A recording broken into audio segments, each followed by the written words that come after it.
Oui, il a fait une nouvelle coiffure. Ah, les filles, elles ne savent pas remarquer des choses de ce genre. Et moi, vous ne voyez pas la... C'est suspect, hein. Attendez, c'est suspect. Pourquoi vous avez vu la coiffure d'Abel? Non, ça même c'est long. Abel, tu sais, chez les coiffeurs maintenant, là, quand on se coiffe, il faut faire attention. Hein. On parle beaucoup de la maladie. Là. Quelle maladie? Les lames. Quelle lame est-ce qu'on a utilisé pour te couper les cheveux là? Oui, moi je me suis coiffé avec une lame, tout à fait naturelle. Ah, attention, hein. Si le coiffeur il utilise la lame rasoir là pour coiffer les gens en désordre et puis il vient sur ta tête te coiffer, ah, il y a le sida. Hein. Ah bon. Là, oui, est-ce que c'était une lame neuve? J'ai tout à fait vérifié qui est fou maintenant. Quelles sont les vraies causes même du sida? Ah, vous savez, moi j'ai appris que la maladie a commencé dans les années 80-81. Effectivement. Et ils ont découvert que les homosexuels souffraient de ce mal. Ils souffraient d'un mal, bon, inconnu, et que presque tous ceux qui avaient cette maladie mouraient dans un bref délai. Et aujourd'hui, vous voyez, il y a des millions d'individus à travers le monde qui meurent de cette maladie. Ah oui, ça, et tenez-vous bien, il n'y a pas de médicaments, il n'y a pas de vaccin qui puisse éradiquer totalement cette maladie. Et par rapport à ça, moi je pense que les gens ont excessivement confiance au préservatif. Et pourtant, le préservatif n'est pas du tout fiable. Parce que préservatif égale fausse sécurité. C'est ce que moi je pense. Tiens, moi j'ai vu dans une affiche l'amour sans risque. C'est avec le préservatif. Pour dire que celui-là qui veut en tout cas faire des rapports sexuels avec une fille et qui ne veut pas contracter le sida, il va falloir que cette personne utilise le préservatif. Mais alors que ça, c'est un faux témoignage. Quelqu'un d'autre a montré que le préservatif protège à moins même de 80%. Et les autres pourcentages. Vous voyez que c'est quand même une chose. Et en plus, le préservatif véhicule un autre message. Quel message? Même si ceux-là qui font la publicité ne veulent pas et que ce message passe, ils ne peuvent pas. Parce que derrière le message de la publicité, on nous fait croire que, par exemple, le vagabondage sexuel est permis, c'est possible. Une fille, à partir d'un certain âge, sa maman doit lui donner des préservatifs. Chaque chauffeur qui marche doit avoir des préservatifs en poche pour que... Alors que non, il y a plusieurs risques. La qualité même du produit, ce n'est pas sûr que ça soit à 100% bien fabriqué, c'est du caoutchouc. Et en deuxième position, oui, tu parles de conservation. Et ensuite, l'utilisation. Plusieurs personnes disent que ça fait défaillance, ça pète de temps en temps. Et ça, ce n'est pas intéressant. On a un jour rencontré des jeunes et ils ont donné leur point de vue sur le sida. Qu'est-ce qu'ils pensent du sida? Et ils se sont exprimés et c'est vraiment dans la rue qu'on les a rencontrés. Et je vous invite à les écouter. Bon, je sais que le sida est une maladie sexuellement transmissible et vraiment une maladie très dangereuse de nos jours qui vraiment fait beaucoup de ravages dans notre pays et beaucoup aussi à l'extérieur. Le sida est aussi une maladie transmissible, non pas seulement sexuellement, mais aussi elle peut être transmissible par d'autres objets comme des objets souillés. Et je sais aussi que c'est une maladie vraiment dangereuse dont il faudra vraiment se méfier. Bon, le sida c'est une maladie. Le sida c'est une maladie sexuellement transmissible. Et je trouve que c'est une maladie très grave qui contamine surtout les jeunes par les rapports sexuels. C'est une maladie très grave qui fait des ravages dans des familles et surtout en Afrique. Avec, je ne me rappelle pas du tout, mais je crois que c'est énorme. Moi-même, j'ai vu une femme qui avait le sida, mais à force de prier, elle est partie faire le test, elle a trouvé qu'elle était sur le négatif. Donc il faut prier Dieu. Bon, et puis essayer de se soigner. Il faut s'abstenir. Ah bon? Être prudent, avoir des rapports sexuels avec un seul partenaire. Parce que le sida peut s'atteindre par le préservatif. C'est parce que le préservatif ne nous protège pas totalement du sida.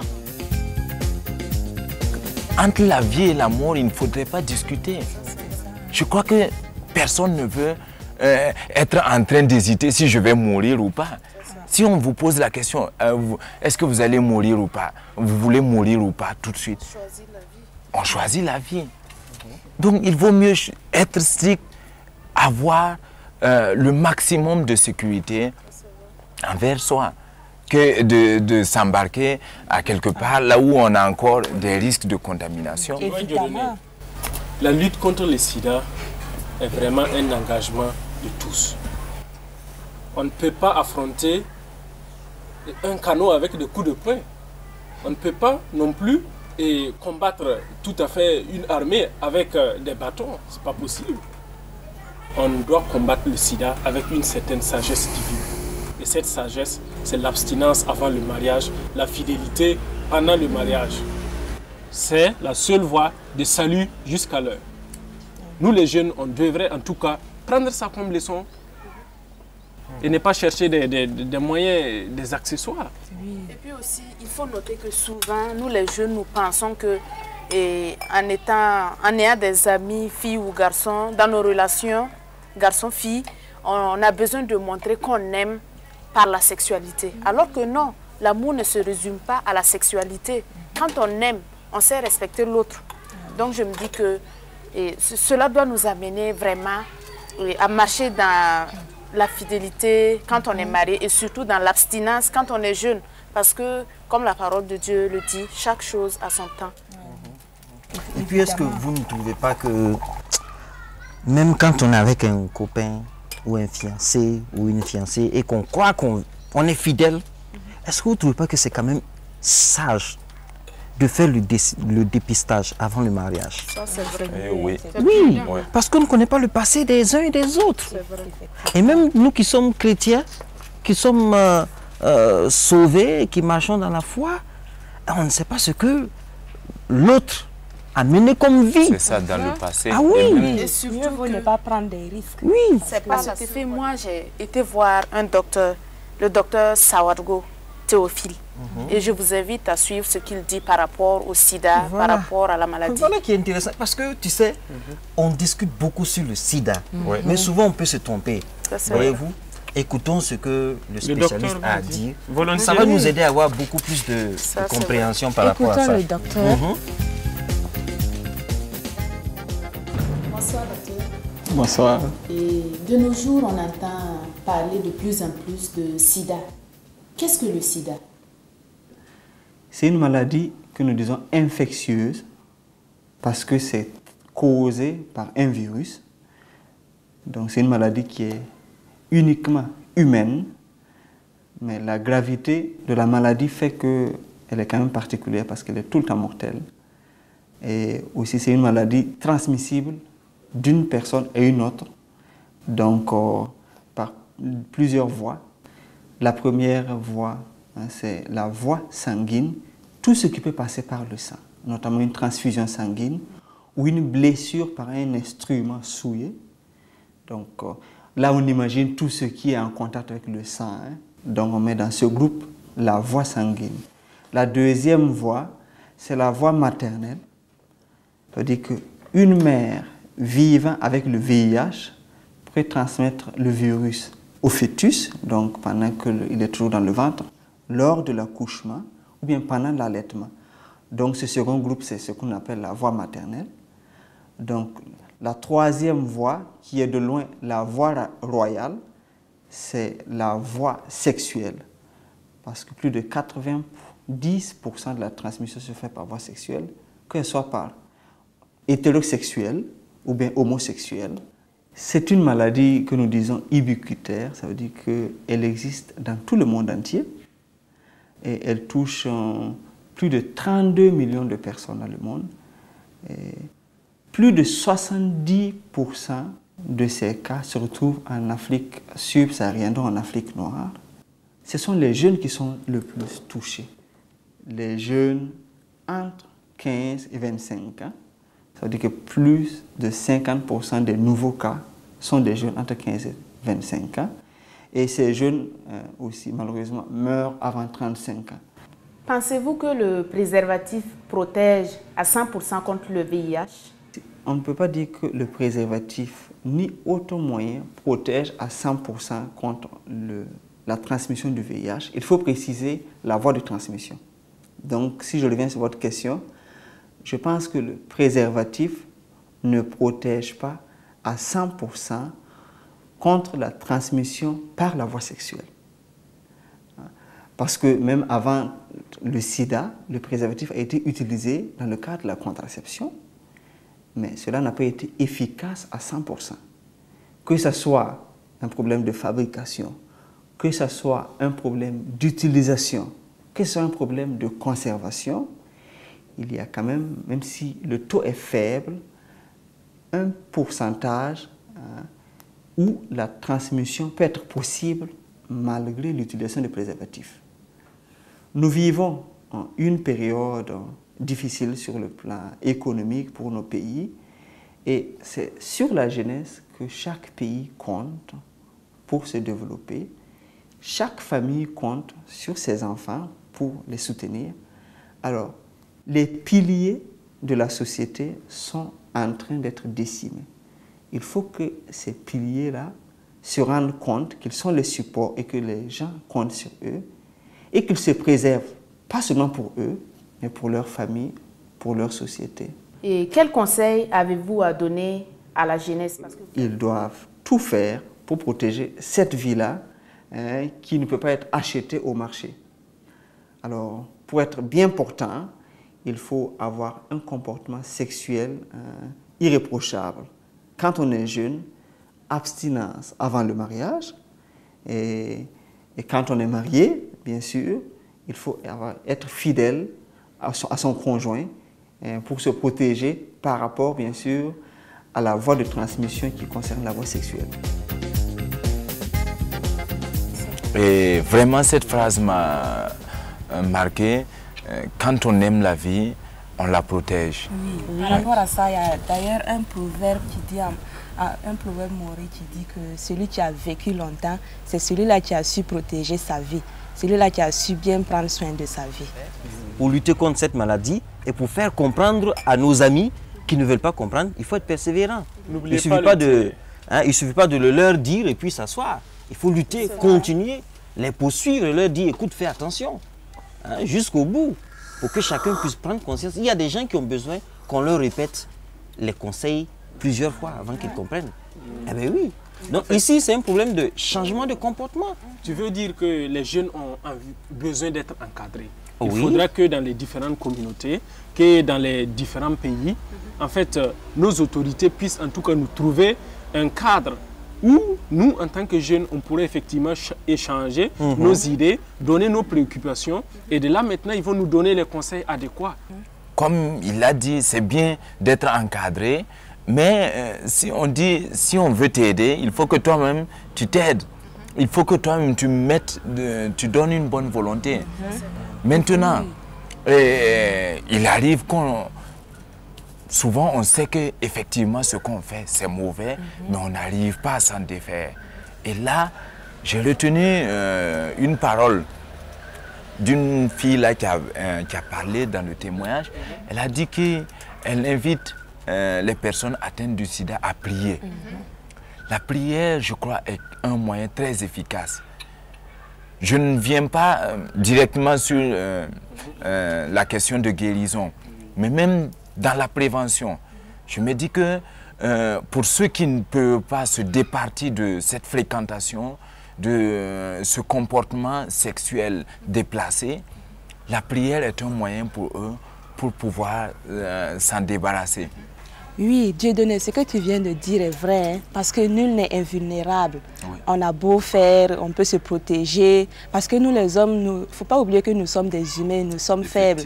Seule la protection divine peut nous épargner de cette maladie. Oui. Chacun a, donc nous qui sommes ici présents, chacun a intérêt à s'accrocher vraiment à Dieu.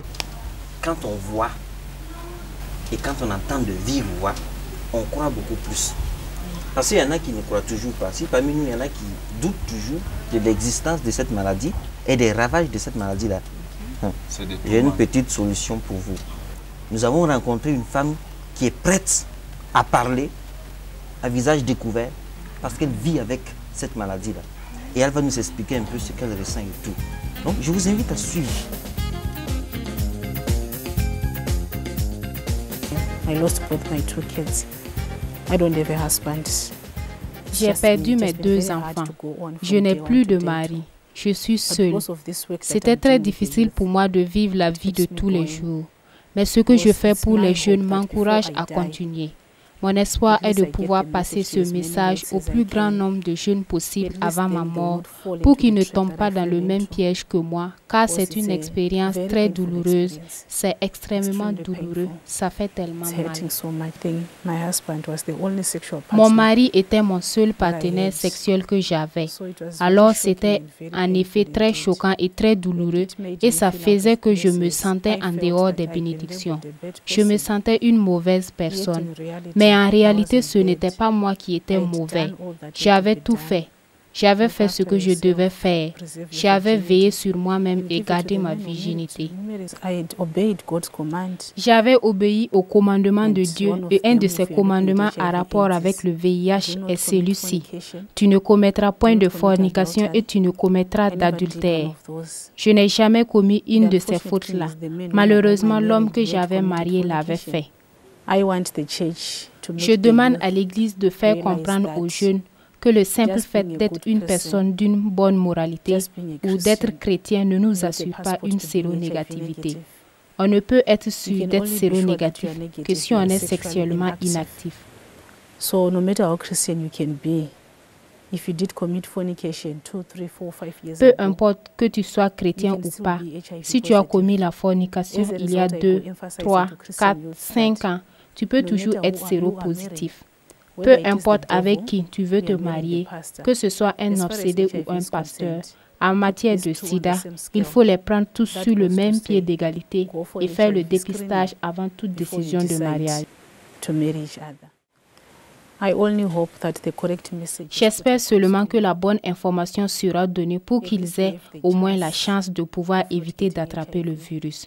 Une fois qu'on a toutes les informations sur le sida, on ne peut l'attraper que si on le veut. You cannot have it if you don't want it. Not enough to look at a person's behavior now.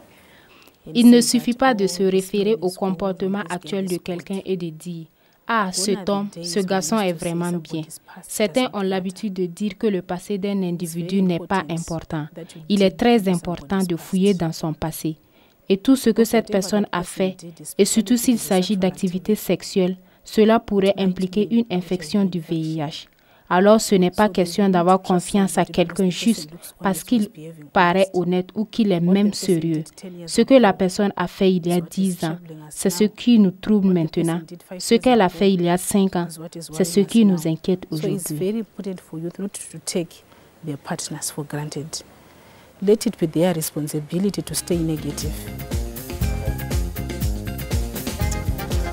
Eh bien voilà, vous avez écouté ce que cette dame a dit. Qu'est-ce que vous en pensez? Tu vois, elle dit qu'elle a tout fait. Elle est restée vierge. Ça, c'est bon. Elle a lutté jusqu'à son mariage. Elle a fait son devoir. Et malheureusement, quelqu'un d'autre n'a pas fait son devoir. L'homme qu'elle a épousé. Et elle a subi les conséquences. Et aujourd'hui, elle se retrouve, elle a perdu 2 enfants. Elle a perdu son propre mari. Et c'est elle qui vit actuellement, alors que ce n'est pas venu d'elle. Vraiment, ça m'a tiqué. En fait, c'est une expérience en tout cas assez triste. Mais quelque part, elle ne s'en veut pas elle-même. Elle a fait de son devoir. Quelqu'un d'autre n'a pas fait son devoir et voilà, elle est victime. Ça fait très mal, mais au moins la conscience est plus ou moins tranquille. Dans sa maladie, c'est les autres qui l'intéressent. C'est quelque chose de très important. Elle est déjà victime, mais elle veut que le maximum possible de gens puissent avoir l'information nécessaire, la juste information pour éviter d'être contaminés comme elle. Et si le sida passe le temps, en tout cas, si la courbe continue de grimper, c'est parce que les gens restent sous le voile du silence.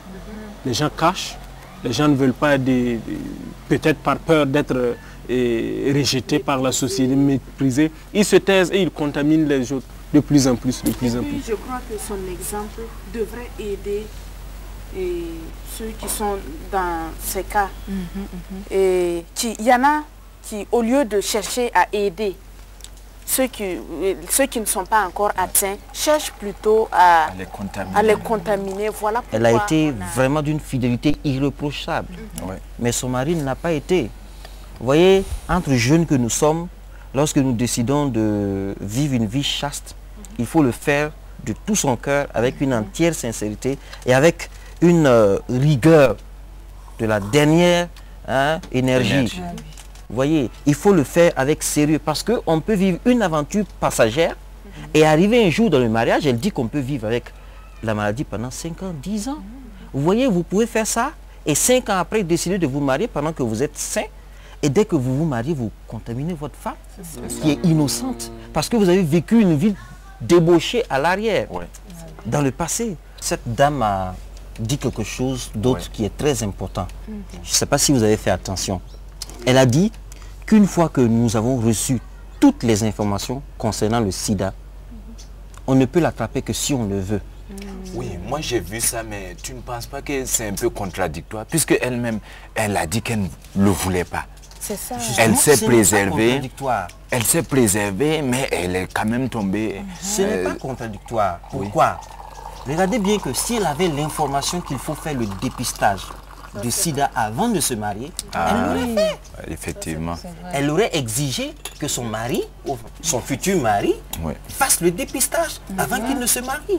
Et là, elle aurait sûrement découvert quelque chose. Ah, effectivement. Oui, sûrement qu'en se mariant, son mari était déjà infecté, puisqu'elle a dit que leurs 2 enfants sont décédés. Son mari s'est décédé. Et voilà, et c'est pourquoi elle dit, après qu'on ait reçu les informations, on ne peut attraper le sida que si on le veut. Nous avons eu à lui poser la question, à savoir quels sont ses espoirs pour le futur. Quelles sont les espérances qu'elle a dans le cœur pour le futur, par rapport à ce problème de sida et par rapport à sa situation, parce qu'elle vit avec la maladie. Nous allons regarder encore. Je vous invite à voir. Well, I'm a Christian. Je suis une chrétienne et je crois qu'après ma mort, je rencontrerai absolument le Seigneur Jésus-Christ et je serai consolée de mes présentes peines. Et je crois aussi qu'étant actuellement chrétienne, le Seigneur peut aussi me donner la consolation ici sur terre. Alors beaucoup de bonnes choses m'arrivent. Je suis beaucoup aimée. Je ne me suis jamais endormie sans manger. Je n'ai jamais été victime de discrimination à cause de la maladie. Et Dieu a continué de me montrer le ciel sur la terre. Et je vois aussi l'autre ciel qui m'attend.